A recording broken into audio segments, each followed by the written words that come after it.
দীর্ঘ ১৭ বছরের নির্বাসিত জীবন শেষে প্রিয় জন্মভূমিতে ফিরেছেন বিএনপির ভারপ্রাপ্ত চেয়ারম্যান তারেক রহমান। তার দেশে ফেরার খবর আন্তর্জাতিক গণমাধ্যমে গুরুত্বের সঙ্গে প্রকাশ হয়েছে।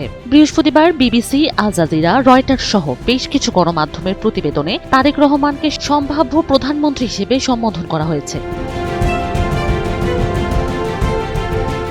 বিবিসির প্রতিবেদনের শিরোনাম করা হয়, ১৭ বছর নির্বাসনের পর নির্বাচনের আগে দেশে ফিরলেন বাংলাদেশের সম্ভাব্য প্রধানমন্ত্রী প্রার্থী। প্রতিবেদনে বলা হয়, ১৭ বছর নির্বাসনে থাকার পর দেশে ফিরছেন বাংলাদেশের পরবর্তী প্রধানমন্ত্রী হওয়ার দৌড়ে সামনের সারিতে থাকা তারেক রহমান। আরএফএল গিজার মানে চটজলদি পানি গরম, বিদ্যুৎ বিল 20% কম। আরএফএল গিজার, উষ্ণ পানির পরশ। আল জাজিরার প্রতিবেদনের শিরোনাম করা হয়, ১৭ বছর নির্বাসনে থাকার পর বাংলাদেশের প্রধানমন্ত্রী পদপ্রত্যাশী তারেক রহমান দেশে ফিরলেন। প্রতিবেদনে আরও বলা হয়েছে, দীর্ঘদিন বাংলাদেশের ক্ষমতায় থাকা পরিবারের উত্তরাধিকারী এবং বিএনপির তারেক রহমান প্রায় ১৭ বছর নির্বাসনে থাকার পর দেশে ফিরেছেন।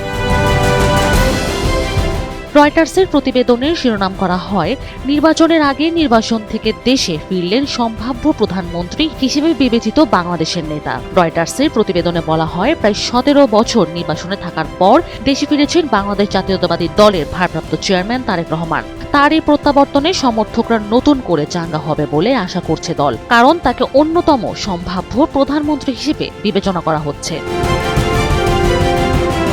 উল্লেখ্য, গতকাল বেলা 11:30টার দিকে তারেক রহমানকে বহনকারী বিমান বাংলাদেশ এয়ারলাইন্স BZ202 ফ্লাইটে ঢাকার হযরত শাহজালাল আন্তর্জাতিক বিমানবন্দরে অবতরণ করেন। বিমানবন্দরের ভিআইপি লাউঞ্জ পেরিয়ে মাটি ছুঁয়ে দেশের মুক্ত বাতাসে নিঃশ্বাস নেন তারেক রহমান। তার সঙ্গে ছিলেন স্ত্রী ডাক্তার জুবাইদা রহমান এবং কন্যা ব্যারিস্টার জাইমা রহমান। বিমানবন্দর থেকে বেরিয়ে কড়া নিরাপত্তায় বুলেট প্রুফ বাসে করে রাস্তার দুপাশে দাঁড়ানো লাখ লাখ নেতাকর্মীর ভালোবাসায় সিক্ত হয়ে এবং জনতার উত্তাল তরঙ্গ পেরিয়ে ৩০০ ফুট সড়ক সংলগ্ন বিশাল গণ অভ্যর্থনার মঞ্চে উপস্থিত হন তারেক রহমান।